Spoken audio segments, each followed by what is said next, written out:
సంతోషాల కోసం ఎన్నో ఇచ్చి మనల్ని ఈ స్థితిలో ఉంచడానికి మన తల్లిదండ్రులు ఎంతో త్యాగం చేసిన వారై ఉన్నారు. అటువంటి వారిని కూడా మనం పోషించలేకపోతే ఈ భక్తి ఆయనకి ఇష్టమైన భక్తి కాదు. అయితే దేవుని వాక్యం సెలవిచ్చేది ఏంటంటే, నువ్వు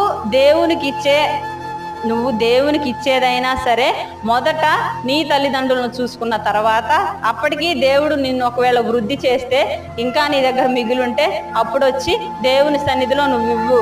వాళ్ళు ఇస్తున్నారు వీళ్ళు ఇస్తున్నారని చెప్పి నీ తల్లిదండ్రులు ఏడుస్తుంటే వాళ్ళ దగ్గర లాక్కొని మరి దేవుని పని చేయాల్సిన అవసరం లేదు. కానీ దేవుడు చెప్పినట్టు ఏం చెప్పాడంటే, నీ తల్లిని నీ తండ్రిని సన్మానించాలి.